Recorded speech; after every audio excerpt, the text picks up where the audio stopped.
записах френска филология с много голяма сигурност. Почти не се чудех между други специалности. До голяма степен го дължа на учителката ми по френски от гимназията, която много така ме подтикваше да напиша френска филология, но си ми казваше директно, че е доста трудно. Някак си не ме плаше достатъчно това.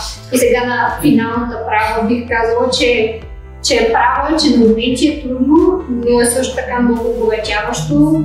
Дори не само лингвистично и литературно, а като цяло културно. Житейски също така има много вдъхновяващи преподаватели, които наистина могат да ти вдъхнат кураж, надежда, да те заразят позитивизъм. Труден път, но съм щастлива с избора си. Ама по-капризна специалност, но която може да ти се отплати и която е много обогатяваща. Записах тази специалност, защото исках да подобря уменията си по френски език и смея да твърдя, че го постигнах. Подобрих произношението си, както и разбирането към френски език. Заобичах повече културата и бих се радвала да продължа да се занимавам с него. Още от ученическите ми години аз много харесах чуждестранната литература. Бях силно впечатлена от френската литература.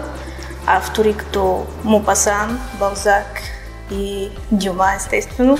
Литературата ми е най-голямата страст и със сигурност исках да продължа по този път.